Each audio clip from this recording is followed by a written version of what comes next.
Security গার্ডের background check করতে হবে একবার। কাল ক্রিসমাস ছুটি, কাল কিছু হবে না, কিন্তু পরশুদিন থেকে আমাদের অনেক কাজ। নেক্সট হিয়ারিং ডেট 11 তারিখ। তুই এক কাজ করিস, কাল সকালে জিতকে ফোন করে বলিস তো আমাদের হাতে সময় খুব কম, আর এই অল্প সময়ের মধ্যেই আমাদের সমস্ত প্রিপারেশন কমপ্লিট করতে হবে। উচ্ছেল হবে, আমি সব প্ল্যানিং করে রেখেছি।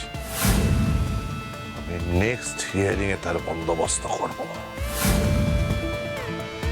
আপনাদের ঋতুজা চৌধুরীকে বলে দেবেন দুনিয়ার কোন শক্তি কম্পাসকে নির্দোষ প্রমাণ করতে পারবে না।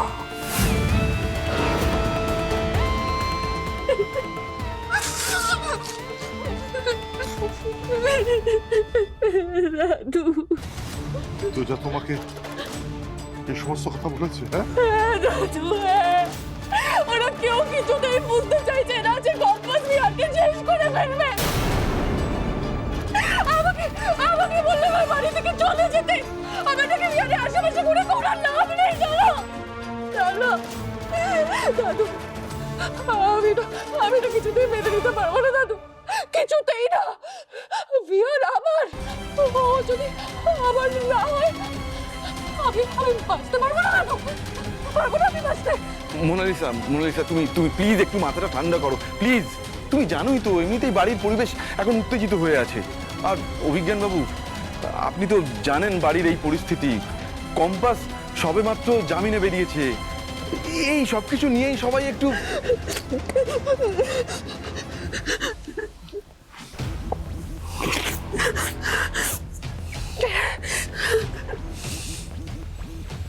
বেশি দিন জামিনে থাকতে পারবেন আপনাদের কম্পাস।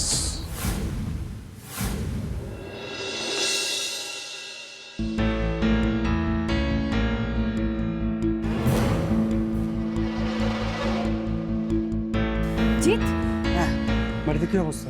যা এক্সপেক্ট করেছিলাম তাই। ডক্টর বলেছেন বিহান স্যার আর কদিনের মধ্যে সুস্থ হয়ে যাবে।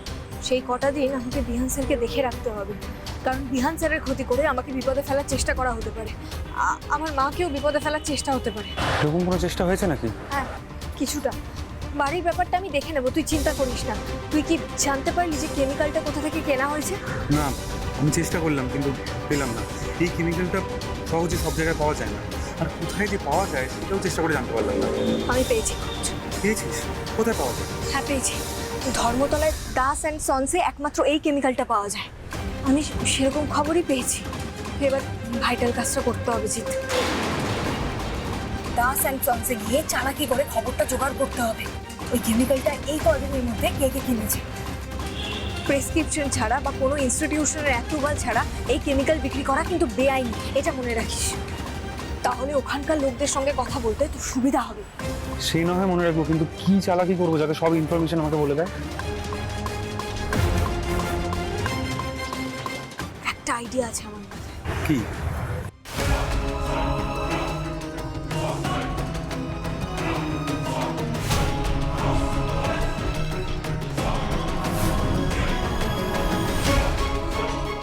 ঠিক আছে, ডান ডান। জানিস তো জিৎ, আজকের দিনটা না বিহান স্যার নিজে সান্টা সেজে সবার জন্য গিফট নিয়ে আসতো। এবার তো আর বিহান স্যার ওরকম কিছুই করতে পারবে না, তাই আমি চেষ্টা করব কিছু একটা যাতে করা যায়। আমার হেল্প লাগবে কোনো? করছিস তো আমাকে হেল্প, তুই এই কেমিক্যালের খবরটা আমাকে এনে দে, তাহলে আমার খুব উপকার হবে। যদি ধরতে পেরে যাই না কে কিনেছিল কেমিক্যালটা আর কে কিনেছিল, তারপর দেখবি কোর্টের মধ্যে মা অভিজ্ঞান দত্ত আর অখিলেশ চৌধুরীর কি হাল করে ছাড়ে।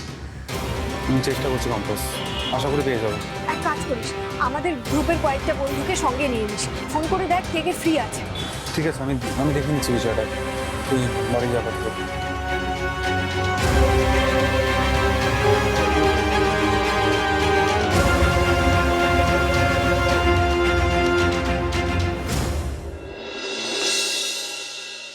অভিজ্ঞানবাবু, নেক্সট হিয়ারিং এর আগে আপনাকে যেভাবেই ও প্রমাণ করতে হবে যে কম্পাস ওই ল্যাবের মধ্যে একটা বেআইনি রিসার্চ ওয়ার্ক করছিল। দেখুন, সিকিউরিটি গার্ডকে আমি যা বোঝানোর বুঝিয়ে দিয়েছি, আর আমি আর আপনি ওকে যে পরিমাণ টাকা দিয়েছি, ওকে নিয়ে আমাদের আর কোনোরকম কোনো সমস্যা হবে না। না, সেটা হবে না।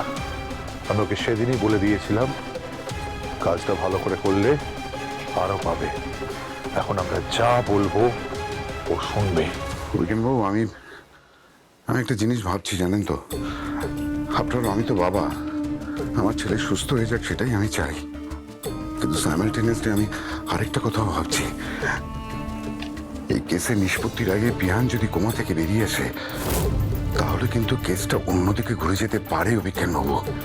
চিন্তা করবেন না অখিলেশ বাবু, আমি ওকে এমনভাবেই অসুস্থ করেছি যাতে কোর্টে কেস চলাকালীন ও কথা বলার মতো অবস্থায় না থাকে।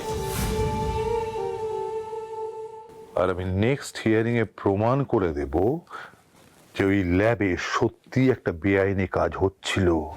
হ্যাঁ, আর কম্পাস কোথা থেকে ওই কেমিক্যালটা নিয়ে এসেছে, দ্যাট টু উইদাউট পারমিশন, যেটা সম্পূর্ণভাবে একটা বেআইনি কাজ, সেটার প্রমাণও আমি কোর্টকে দেব।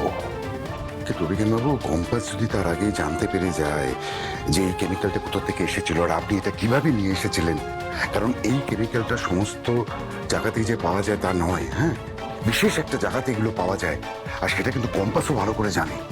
টেনশন করবেন না অখিলেশ বাবু, অভিজ্ঞান দত্ত তো কাঁচা কাজ করে না, সব ব্যবস্থা করা আছে। কম্পাস ওখানে গিয়ে কিছুই বের করতে পারবে না। এবার কম্পাসকে না আর কোনো শক্তি বাঁচাতে পারবে না, এমনকি আপনার ওয়াইফ ঋতুজা চৌধুরীও নয়। আপনার বাড়িতেই আপনার শত্রুপক্ষ তৈরি হয়েছে, আপনার বিরুদ্ধেই একটা দল তৈরি হয়েছে। যে দলটা তৈরি করেছে আপনার স্ত্রী ঋতুজা চৌধুরী। কি হবে আপনার ভবিষ্যৎ? অভিজ্ঞান বাবু, আমি আমার ভবিষ্যৎ ভেবে নিয়েছি। ঋতুজাকে আমি আমার জীবনে রাখবো না। আর আরেকটা কথা, ঋতুজার সাথে যুক্ত থাকা প্রত্যেকটা মানুষকে এই বাড়ি ছেড়ে চলে যেতে হবে। কিন্তু তাহলে মোনার সঙ্গে বিহানের বিয়েটা? আপনার ছেলে তো আবার মা ছাড়া কিছু বোঝে না। মোনালিসার সাথে বিহানের বিয়ে হবে, বিহান ওর মার সঙ্গ ত্যাগ করবে, আমি আপনাকে কথা দিচ্ছি অভিজ্ঞান বাবু। মনে রাখবেন কথাটা, আমার নাতনি কিন্তু বিহানকে পাগলের মতো ভালোবাসে, আর আমার নাতনি যদি বিহানকে না পায় তাহলে সে কিন্তু নিজেকে ঠিক রাখতে পারবে না, আর আমার নাতনি যদি ঠিক না থাকে আমিও কিন্তু ঠিক থাকবো না অখিলেশ বাবু। অভিজ্ঞান বাবু, ইটস এ ডিল। আপনি আমাদের জীবন থেকে কম্পাসকে দূরে পাঠাবেন, আর আপনার নাতনি মোনালিসার সঙ্গে আমি আমার ছেলে বিহানের বিয়ে দেবো। It's a deal.